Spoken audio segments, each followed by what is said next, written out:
when they meet with them like first time, what make you impressed? What did they have, and you're impressed? An interest in peace and education, which matters to me, but they were also interested in bringing some of the Sufi dancers from Turkey to our city.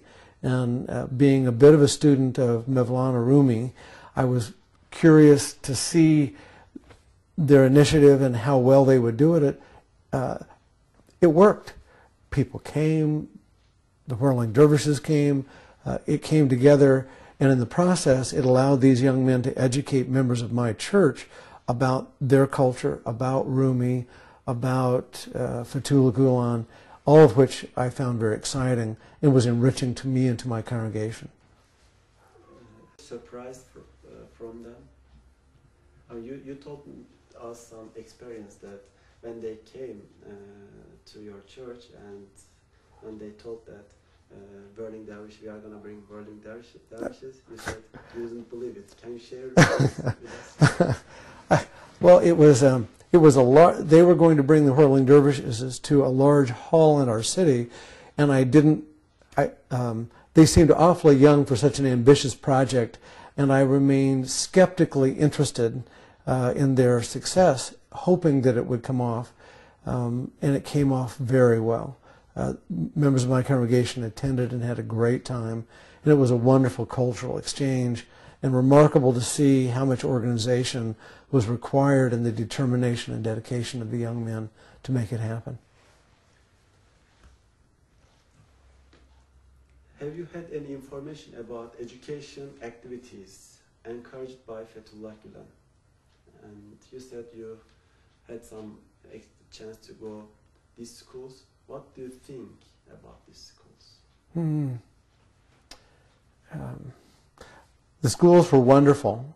I had, in our country, in the United States, when you go to a high school, you see trophies of the sports teams, and those are the only trophies in the lobby. In the high schools in Turkey, supported by Fethullah Gulen and the Volunteer Education Network, there were trophies, but the trophies that were most prominent were academic. Winner, third place in the world in academic Olympics. We don't have the equivalent. Our students may go to school from 7:30 in the morning till 2:30 in the afternoon, and then go off to a part-time job or stop studying or go home and do homework or go out and play. The students there were studying until dinner time and coming back and studying until 10 or 11 at night. The dedication of the students, I hope for half that education for my sons. What do you think about this school? Why these schools are so special? What makes these schools so special? The schools are special because they take people who might not have that quality of education and give them hope by showing them how much and how large the world is through teaching them. It gives them opportunities to move around the world and to have opportunities for professional and life development that makes their lives much more fulfilling. It opens the world for thousands and thousands of people and teaches them hope instead of despair, and so they move toward peace rather than terrorism. It is a bridge to peace like no other I've ever seen. What do you think about people from different levels, from businessmen to like students, from teachers to small business owner, just regular people to support this school? Not only scholars, not only like rich people, but even the poor people are. For example, in Turkey, to establish a school in Azerbaijan, in city Kuba, and like we were like 50 students, and we just, for example, make towels, and on one side there was a flag, Turkish flag, on the other side there was a Azerbaijan flag, then we were trying to sell it to make some money, then send it. It was what we can do. And some business owners came together and then like make fundraise and then send money there. And ladies make some like how to knit something, you know. And sell this and send this, like from. If I was a student in the school and I knew in part the school and my education was being created by someone knitting things that could be sold in order for me to have the education, every moment would be precious. Every opportunity to learn would be all the more gift. And the significance of my education wouldn't be just about me, but how I have been served and how I could serve the world. It makes the educational experience not just about learning, but about opening the world for lots of people. And so everyone who's invested in it has an investment in the success of every student who goes through. It ensures many more student success that way. Such an education model will be successful or can be successful? Oh, it already is successful. It's successful for all of those students who've had the opportunity. It was the guide. It was the young man who was our guide in Urfa, who took us out to Haran to see the place where Abraham and Sarah had alleged to have lived, or where they lived. He was from a family that would have been very poor, farming family, but yet now he was going to be a high school biology teacher and had been given an education. His world had opened up in a way in which I could see the children on the street and see that he could have been or was once one of them, and now he was a man of the world. That kind of educational opportunity changed his life, but it changed everyone who knows him.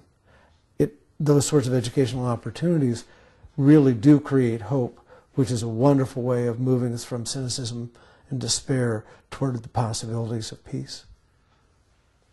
Who's Fethullah Gulen to you? For me, he is very much like Mahatma Gandhi or Martin Luther King. He is one of the great souls. In my lifetime, I had so wished to know Martin Luther King, and he was assassinated before I had a chance to travel to the South and meet him, although I met many of his staff subsequently. I think of Fethullah Gulen as someone who's given his life to making our world a better place, and he is one of the great souls. Can you some examples from Fethullah Gulen that you like? Which way you like? Which way of Fethullah Gulen? Yeah. He speaks about the importance of love, and says that Islam is not about terrorism.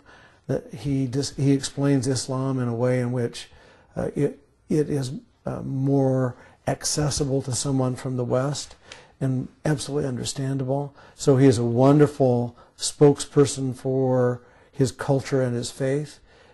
He is also one of the great educators in the world and one of the great peacemakers in the world. Those are all remarkable things. Some sociology professors, thinkers, even grandson of Rumi, Shefik Can. I don't know if you have heard him. No. He's one of the living grandson, grandson of the Rumi, says Gulen is modern Sufi.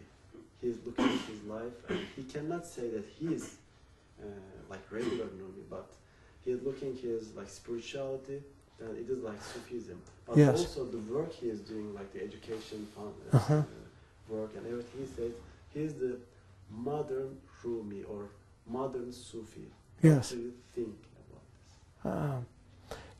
If God is in every one of us, and every one of us can be a channel for God's knowledge in the world, Rumi was one of the windows onto the heavens. In that same way, it's clear to me that the spirit of hope and holiness speaks through his work, and so that he is a modern Rumi.